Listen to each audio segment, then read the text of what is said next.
আবার অনেকদিন সন্ধ্যার পরে একটু ঘুরতে বাইরেছিলাম বুঝলেন, এই পরে একটু লঞ্চটাও দেখলাম, কারণ লঞ্চ গাড়ি মুই যাইছি। তাই যাই হোক, আসসালামু আলাইকুম বরিশালের জনগণ, আপনারা ব্যাপার কে কেমন আছেন? মুই কিন্তু একসের ভালো আছি।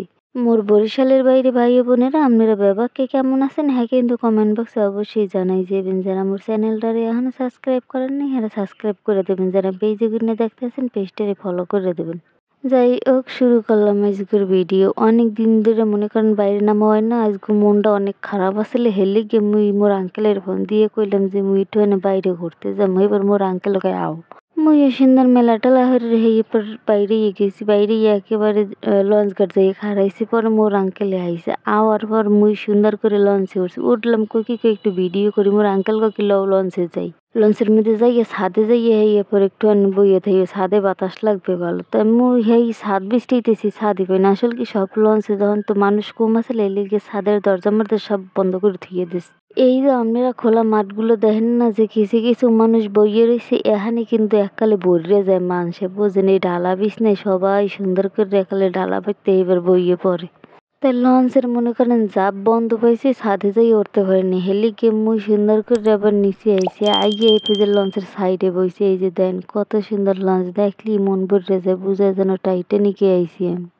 এইখানে এক্সের মানুষদের লিগে মনে করেন শব্দের লিগে ভাল লাগে না। এবার সাইডে রয়েছে, এবার সাইডে দেই যে মনে করেন যে টলর মলর অনেক কিছু খালি আইতেছে যাইতেছে। লাস্টে এই যে জালকাঠির দিয়ে মনে করেন যে একটা লঞ্চ আইছে, এইটা হচ্ছে জালকাঠির লঞ্চ, এইটা যাইবে ফতুল্লা পর্যন্ত। তাই এইখানের লঞ্চ আইছে, এখন তো মানুষজন যা দেখতেছে না সব কিন্তু এই জালকাঠির লঞ্চ উঠবে। এর লিগে সব এইখান লাইন ধরে খাড়াই রয়েছে। এই সুযোগে মোর একটু ভালো হইলে মুই এমনিকে দেখাইলাম যে কেমন হয়েছে। কিন্তু লঞ্চটা কিন্তু ছোট, দেখেন সাইডের লঞ্চটা কতখানি বড়, আর এইটা হচ্ছে কতটুক ছোট, মানে অনেকটাই ছোট কইতে গেলে। অবশেষে লঞ্চ ঘাট দিয়ে হেলাইছে, এখন মানুষজন আস্তে আস্তে উঠতে থাকবে বুঝছেন। তাই মোর আসলে কি জানেন, অনেক সময় খারাপ লাগে। যখনই খারাপ লাগে তখনই মনে করেন আইয়ে পড়ি নদীর পাড়ে। আসলে নদী দেখলে মন ভালো হয়ে যায়। এটা শুধু আমার না, আপনারাও দেখবেন চিন্তা করে, যখন দেখবেন বেশি মন খারাপ তখন একেবারে যাই নদীর পাড়ে পানির দিকে চাইকে থাকবেন, দেখুন আস্তে আস্তে মন ভালো হয়ে যায়। তা আমার মনটা একেবারে বেশি খারাপ আসলে এই ২টা দিন ধরে। জানি না কি হয়েছে, চোখে ঘুম নাই, মনে হয় যেন কিছু একটা চিন্তা করতেছে। আসলে কি চিন্তা করতেছে হ্যাঁ মুই জানি না। তো অবশেষে মনে করেন যাইয়ে পড়লাম চা খাইতে। আমি বরিশাল শহরে ঢুকমু চা খামু না, হ্যাঁ তো মনে করেন হবেই না। মুই সুন্দর করে চা খাইতে এসি, বইয়ে বইয়ে চা খাইতে আসলাম। মোর আঙ্কেলে আবার গেছে এবার বাজার, মনে করেন বাজার করার লেগে। আমি বাসায় যাবো, এর লিগে বাজার মোর দ্বারা দেবে।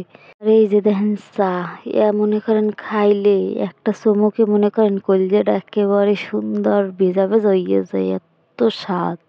এই চার স্বাদের কোনো মনে করেন তুলনাই হয় না। তাই মুই বইয়ে বই সুন্দর করে চা খাইতেছি আর ভিডিও করতে আসলাম। এই জায়গার চাটাও ভালো, আবার ওই যে বাইরে মুই খাইতে মোহনের চাটাও ভালো। বাইরে অনেকদিন ধরে যাওয়া হয় না। যাই হোক, ভিডিওটা আজ গল্পতেই শেষ করবো। সবাই ভালো থাকবেন, সুস্থ থাকবেন, আর মোর লেগে অবশ্যই দোয়া করবেন, চ্যানেলটারে সাবস্ক্রাইব করবেন। আসসালামু আলাইকুম।